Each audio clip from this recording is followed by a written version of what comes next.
So Keir Starmer stood on stage today at Liverpool at the Labour Party conference, and he announced a new target. And he announced he's scrapping the old 50% of young people go to university target. And here's what he's proposing. 2/3 of young people should either go to university or get a gold standard apprenticeship. He's proposing to funnel the 66% of this entire generation into 2 government approved paths. And I'm watching this and I'm thinking, hold on a minute. Do 2/3 of jobs actually require a degree? Or do they require a formal apprenticeship?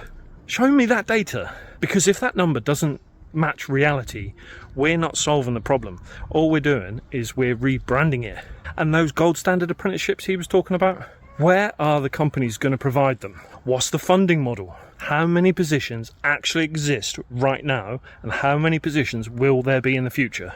It feels to me like a promise without a plan. Again. And that's the pattern I want to talk to you about today. Let me break this down so I can tell you exactly what happened in that conference hall today. Starmer used phrases like national renewal and economic growth, and I want to just talk about what that actually means and what's actually happening outside of that conference hall. So firstly, your shopping bill has gone up at least 30% in the last 2 years. Your energy costs have gone through the roof, more than doubled. Your rent and mortgage is more expensive and is going to get more expensive into the next few years. And if you actually got a 3% pay rise, you're still losing out to inflation, so you're getting poorer. That's not renewal, that's decline with better PR. Now back to this apprenticeship announcement. Starmer says he wants gold standard apprenticeships. But right now, today, we have a shortage of apprenticeship positions. Companies are struggling to take on apprentices because of costs, capacity, and bureaucracy. So where are these extra hundreds of thousands of positions going to come from? Magic? Government funding that somehow appears despite all of these tough decisions Rachel Reeves was talking about? Here's what I think is really happening. They're still operating from the same broken assumption that the government and institutions will provide a path to prosperity. Follow the system, get a qualification, and the system will take care of you. But what if the system itself is the problem? What if loading young people with £50,000 worth of student debt for a job that pays £25,000 isn't the solution? What if funneling 2/3 of young people into formal education and apprenticeships when the jobs don't exist to support that isn't the answer? You know what Starmer didn't talk about today? Financial literacy, building assets, creating multiple streams of income, and taking control of your own wealth. Why? Because it's not something the government can package into a target. It's not something the politicians can take credit for. That requires you to step outside of the system that they're trying to keep you in. Starmer talked about 2 paths today, university or apprenticeships.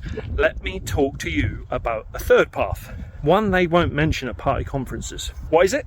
So it's financial independence through assets, not waiting for institutional approval, not depending on government promises, not hoping that this time, finally, politicians will deliver. Taking control of what you can actually control. You can't control whether those apprenticeships materialise or not. You can control whether you learn to build wealth independently. You can't control inflation. You can control whether you own assets that appreciate with that inflation. You can't control the job market. You can control whether you create income streams that don't depend on employment. You can't control political promises. You can control whether you educate yourself about money, investing, and wealth building. This is personal renewal, not national renewal that takes decades. Personal renewal that starts with the moment you decide to learn something that they're not teaching you. So let's talk about one specific path to financial independence, property investment. And before your brain goes into that's for rich people mode, stop. That's exactly the limiting belief they want you to have. Because as long as you believe wealth building is for other people, you'll stay dependent on their systems. Here's what property investment actually does. You use other people's money, investors, JV partners, the bank's money, to buy an asset. That asset typically appreciates with inflation. Someone else, your tenant, pays the mortgage. And you keep what's left over after the mortgage is paid. You build equity, which is wealth. You get tax advantages. You create income that isn't tied to your time. As Warren Buffett once said, if you don't find a way to make money while you sleep, you will work until you die. Now let me address those objections running through your head right now. They might be like, but I don't have enough money. That's why education is so important. You can learn how to do this with no money down, or you can learn how to raise money so you can use other people's money, private investors and JV partners. You just need to know how. Another one might be, well, the economy's unstable, which is exactly the gap between those who understand assets and those who don't gets bigger. The wealthy don't stop investing when times are uncertain. All millionaires and billionaires are created in times like this. You may have heard people say, observe the masses and do the opposite. These are lessons from the ultra wealthy passed down that are universal truths. And all you need to do is get educated as to what that means, and then make calculated moves while everyone else is paralysed by fear. That's how to really do it. Feels counterintuitive, but it's the truth. Property investment isn't easy. You need to know what you're doing, and you have to be able to put the work in. But compared to the alternative, working for 40 years hoping your pension and savings outpace inflation, which hardly ever happen, by the way, it's a realistic path to financial security. The reason most people never do it isn't because they can't, it's because they were never taught.